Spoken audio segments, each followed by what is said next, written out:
who is Bianca? You remember how you got your first client? So what are you working on now, Bianca? What's your big focus? Welcome to the JOD Pod, a micro podcast where we interview CEOs, entrepreneurs, founders, authors, and coaches. Today, we are joined by Bianca Sainty, corporate health and fitness coach at Bianca Sainty Fitness and Wellbeing. Bianca, great to have you on the JOD Pod this morning. Hello, and thanks for having me. Delighted to be here. Wonderful. For those of us who don't know who you are and what you do, who is Bianca? Hello, I'm Bianca. I'm a mum of two, and I'm a puppy. Does that count? That's like mum of three, kind of. I'm a qualified personal trainer, and I've been doing it for 8 or so years, since 2013. I used to work in television production. I did 10 years in TV, and I had my kids and missed exercise, so I went for a retrain and set up my personal training business, which has evolved over the years, and here I am now doing fitness with the well-being aspects of fitness very much forefront. That's so wonderful. So having children and trying to get back into movement, that's the catalyst for your entrepreneurship, your entrepreneurial journey?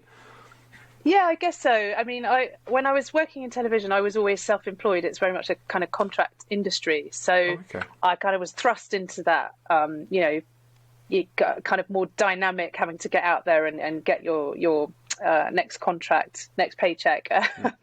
So that was always just my setup. So it wasn't so alien to me to have that pause with the kids, have a rethink and think, well, okay, what do I want to do next? I mean, I have to be really honest.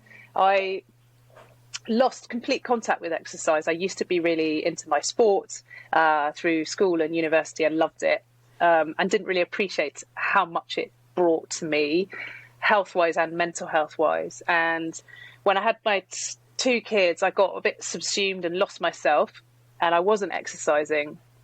And one of the main things that helped me get out of postnatal depression was starting to run again. And I got the opportunity to run the London Marathon in 2011. And that was transformative, really, for me.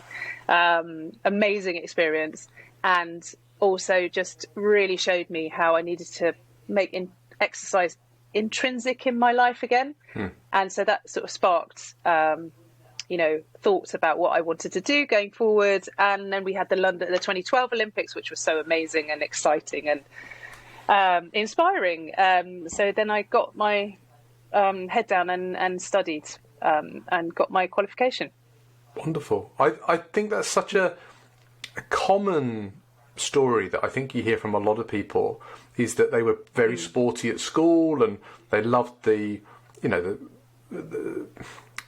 habits that you develop when you're at school and you're at sport and you're made to exercise pretty often, but also the friendships you make through sport. And then you might continue that at university or the first couple of years of work, but then work kind of just takes over, doesn't it? And you lose that sportiness. But actually, if you're having fun whilst doing sport and being, having exercise, it makes everything a lot easier. And I think a lot of people, when they think of, I need to get fit, I need to go to the gym, it's a chore rather than that's something fun that they can do. Is that your experience as well? Yes, and that's what I feel really passionate about, helping people change that mindset around it, is that, yes, you're never going to stick at something if it's not fun. So I always say to people, clients, I always say, look, what do you enjoy doing? And there's usually something, whether it's walking, kitchen disco, that's movement, that's exercise. It counts.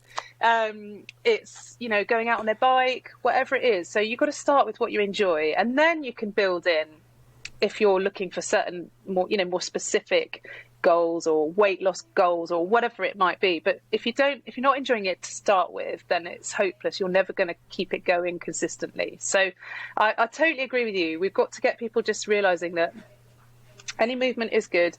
And if it's, pick something you enjoy. Rollerblading, playing rugby, like me with my London Welsh team. You've got to have fun. It doesn't have to be horrible. Yeah, I think right. It should definitely not be horrible. I agree.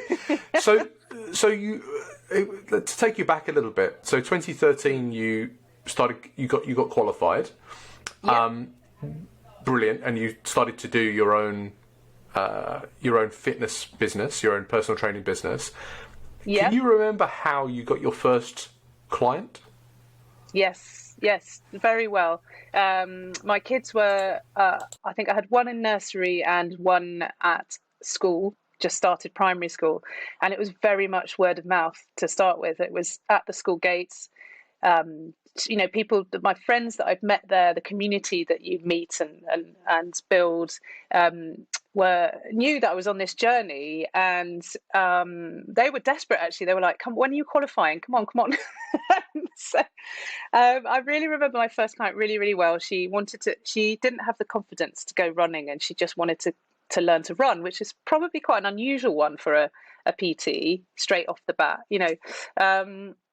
And I said, okay, right, well, we're going to do it together. And I suppose effectively what I did with her was take her on a couch to 5K, but I just went out and did it with her over the course of a few weeks. And it's wonderful because, the transformation in her confidence, as well as the build of fitness, but the transformation in confidence is amazing. And that's what I find so rewarding. It was definitely just talking about it, and it can be quite scary when you're trying something new, because obviously there's a fear of failing and it not working. But just talking to those around you, just sharing how you're getting on, and I basically had a list of clients ready and waiting to go, which was amazing. That's wonderful, and I think that's so important to share your story as when you're starting with your community, with your friends, because first of all, they're going to help you because they're going to love to see you stepping out of your comfort zone and doing something that you're not used to doing. And you never know who they might know.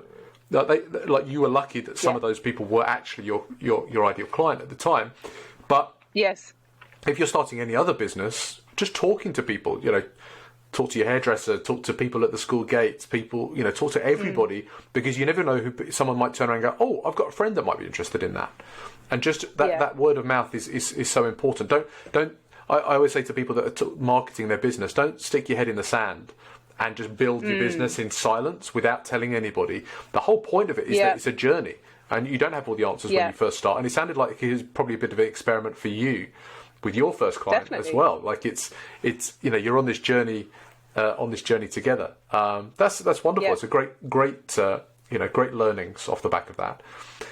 So what are you working on now, Bianca? What's your big focus? Well, so over the years it's kind of developed from me doing one-to-one sessions to group sessions, and then building a business where effectively other trainers were doing all the hard work. Let's put it that way. No, and I was kind of managing them.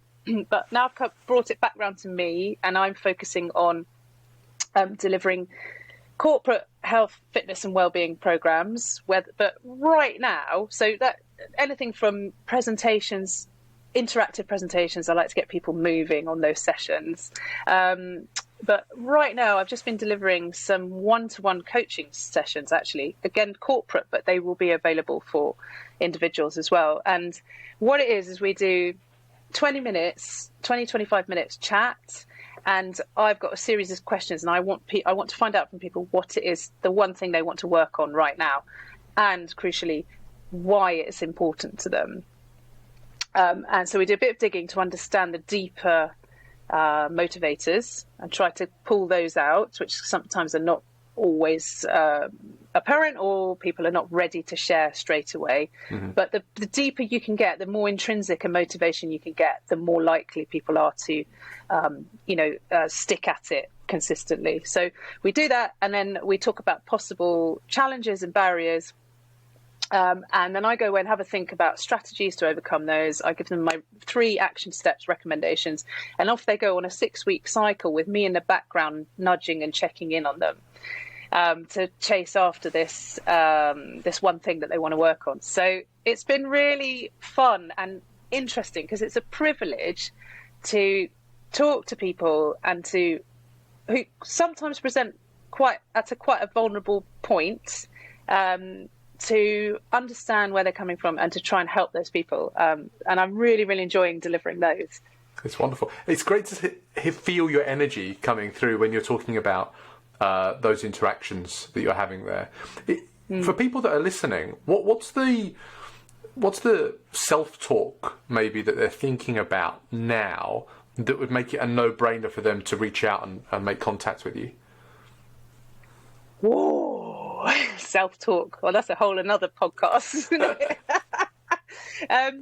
So they might be thinking, they might be talking to themselves in these kinds of words. I should do something about this. I'm feeling bad. Why haven't I done something about this?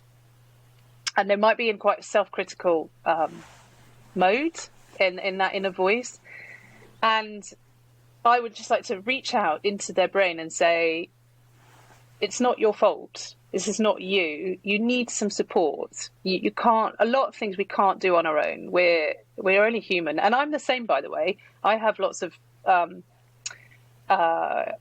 challenges with my negative inner critic all the time. You know, just because I'm a PT doesn't mean I'm up there bouncing out of bed doing my getting out there for a run every morning without the battles. So I do understand.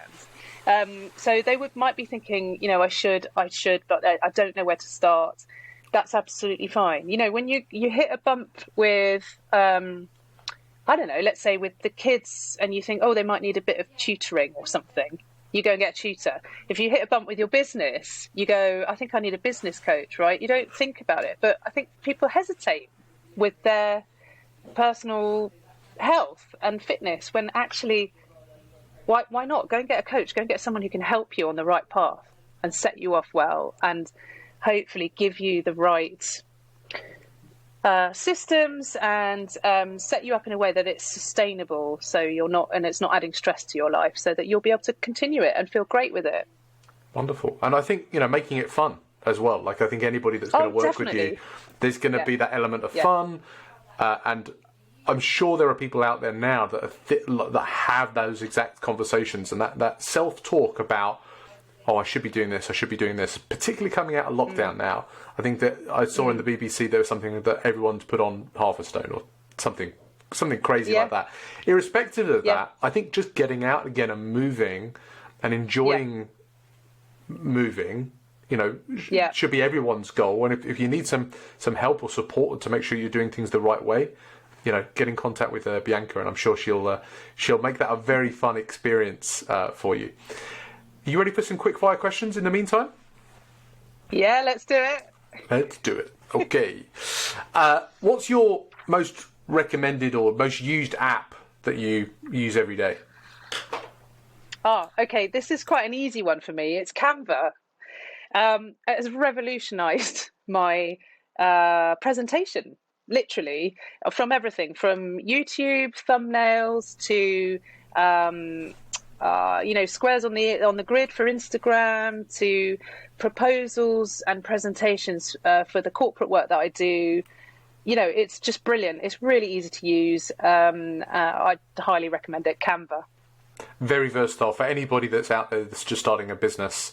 Have a play with Canva. And again, if you get stuck with Canva, there's people out there that can help and support you and kind of point you in the right direction. But a very good tool. If you want to sponsor us, Canva, feel free. Probably the most recommended tool on the podcast. What's your most recommended book? What do you kind of hand out the most to people in your network and maybe your clients? Oh, this is just such a hard question because I love reading, right? But I'm such a slow reader because I hate missing any detail. I love the detail. So for the kind of self-awareness, understanding a bit more about yourself, I love Susan Cain's book, Quiet, but that will be because I'm an introvert, so which might surprise you. And it validates introverts and helps us understand our energy and why we're important in the world. and how to use our energy, how to refresh and get our message out. It's really interesting. And I think it would be interesting for extroverts too, to understand the other side. So I really love that one. And also it's quite short. So it won't take... Short book recommendations, greatly received. Yeah, I'm not going to be War and Peace me. I haven't heard of that. I haven't heard of that before, but I think it's a really interesting thing. You know, I am an extrovert, and understanding other people's point of view is so important, because otherwise you're thinking, why isn't everyone like this all the time? And you know, some people work in different ways, and it's something that's really interesting. One of the coaches that I work with talks about different kind of personality types, and understanding the other side is so important, not just in entrepreneurship, but in just kind of, you know, existing through the world. Like, you never know other people's stories until you probably have a chat with them. So, you know, great recommendation. Definitely. I'll if it's a short one as well, I'll add it to my reading list. Definitely. Now, Bianca, I know you've got your own YouTube channel, but who else do you watch on YouTube or listen to on your podcasts? Oh, really hard, you know, because this came up when we were chatting. I don't really consume that much YouTube, and now that's probably to my default, but it's also, I believe, because I just put out what I want to do. I'm on my mission, and I'm not that influenced by other people on the YouTube side. I mean, podcasts I do like to tune into, and actually building on the theme of understanding others. I really like Gretchen Rubin. She's an American. She's got a podcast called Happier, and it's all around habits, the psychology behind it, people's behavior. And because that's a particular fascination for me, as I learn about myself and others, and of course it's crucial for me to be able to help others successfully, is to understand what makes people tick. I tune into Gretchen Rubin and get a few. They're quite short as well. I like short. Well, this is a short podcast, so that's good. Yeah. That's a good recommendation, and I love the way, you know, a lot of people, when they hear about people that are in fitness or personal training, etc., the qualification is very much, these are the exercises that you need to do, and this is the way that you do them so that you don't kill the person. But then after that, effective, isn't it? Exactly. But after that, learning about actually how people work and people operate, and how people, you know, people's triggers and habits, etc., which is something you don't really learn during the qualification, is so key, and it's so much psychological impact that you can have on individuals. So it's really like it's a real kind of meta thing that I'm witnessing here with talking to you, but it's really interesting to see how that kind of follows through everything that you've your journey and everything you're doing, and now your recommendations as well. So thanks for sharing that. Who's someone maybe in your industry that you think we should be keeping an eye on as a future superstar? Again, I can't give you a name. I tell you why. Our industry is quite faddy, and there's some things that I don't like about it. Lots of fads, quite a lot of superficiality still, which is disappointing, let's say, in this day and age. And so for me, anyone who is real about the struggles, the mindset challenges, the actual, you know, what it takes to get to where they are or where they're going, and you know, and who really emphasizes exercising for well-being, mental health, happiness over aesthetics. Anyone like that is a champion for me. And I've loved, this is going to date it, but we're right in the middle of the Tokyo Olympics, and seeing the athletes and the way they talk about their journeys and the progress, or, you know, that's the kind of thing that I love. And I think they're the kind of people really that you should watch. I mean, I'm not saying we need to emulate them, but they are, the way now they talk about the mind, you know, the mind journey and the challenges, I think is really inspiring. I totally see that. I think learning, I think this love of movement and actually figuring out how you move as an individual, your kind of proprioception of where you sit in space. If you're not aware of that, or you haven't trained it, it's a really difficult concept to get. But actually, learning how to move is so much more important physiology than than the aesthetic, because you'll feel so much better. If you're looking at aesthetic, it's all external validation rather than internal validation. That's Absolutely. A good line. I like that line. I might use that. No, and you know, we all want a bit of external validation. I'm not denying that. You know, it's always nice, isn't it? Someone says, "Oh, you're looking good. You're looking strong," or whatever it is. But if we could move to a place where, you know, people start loving their bodies for what they do for them, not just how they look, I think, you know, that could be such a powerful place to get people. And that's where I try to get people to move to go, oh my God, you know what? I just ran 5K and 8 weeks ago, I couldn't run. They say that to themselves. And now I'm like, you're a runner now. Yeah. Their identity has changed. Definitely. Wonderful. Yeah. So where's the best place for people to get in contact with you, Bianca, and have a conversation and make this shift? Sure. So if you're LinkedIn users, they can just connect with me on LinkedIn. It's just me, Bianca Sainty, or they could jump right over to the website, biancasainty.com. Wonderful. Thank you, Bianca. There we have it. Bianca Sainty is a corporate health and fitness coach at Bianca Sainty Fitness and Wellbeing, where she helps working mums stick to a consistent exercise plan that they enjoy so they feel more comfortable in their skin and gain the confidence to say yes to things that they previously said no to. Bianca managed to get her first customer by talking to her community at her school gates, talking about the journey that she was on, about becoming a PT and fitness instructor. And, you know, if you talk to your community, people will listen to you, and they got involved in that journey, and she managed to get her first client and get her running. Couch to 5K. Great initiative there. Bianca is an entrepreneur and she loves Canva. Who doesn't? She uses it for her YouTube thumbnails and Instagrams. And she thinks we should be reading Quiet. That's Quiet by Susan Cain. And it really sounds like a fascinating book about introverts and how they can actually harness their power to help them navigate this interesting journey called life. And she loves listening to Gretchen Rubin's podcast Happier, again, so that exploring those kind of intrinsic motivations that her clients have about exercise, well-being and movement. And keeping an eye on future stars. Bianca's a little bit jaded about the fitness industry. She thinks he's a bit faddy, but she looks for people who are real, that are helping people to move better. And, you know, look at those Olympians that have come out of Tokyo 2020.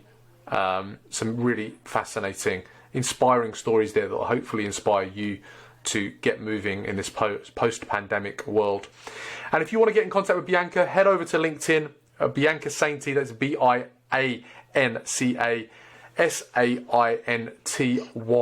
Say that you heard about Bianca on the JOD Pod. I'm sure she'll be more than happy to have a conversation with you. And Bianca's website, very simple, biancasainty.com. Bianca, thanks for joining us today on the JOD Pod. Absolute pleasure. Thank you for having me. And thank you for joining us today on the JOD Pod. If you want to hear and see more fascinating founder stories just like Bianca's, you need to play the YouTube game. You need to hit subscribe, hit the like button, bang the bell so you get a notification every time we upload a video. And why not ask Bianca a question in the comments below? I will bully Bianca to come back and answer every single one of them. Don't worry about that. But maybe you've got a question about starting your own business after having kids, maybe becoming a personal trainer yourself, or if you've got any fitness or movement questions for Bianca, ask them below. It'll help out the video, it'll help out Bianca, and it just brings a little bit of altruistic love and joy into your life. Hopefully you've been inspired by Bianca today and you want to step out of your own comfort zone and build something. Please do build something and inspire the next generation. Thanks for joining us today on the JOD Pod.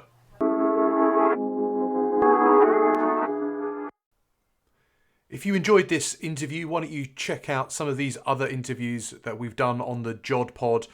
More inspirational CEOs, coaches, entrepreneurs, founders and authors. I'm sure there's something here that will inspire you to build something new.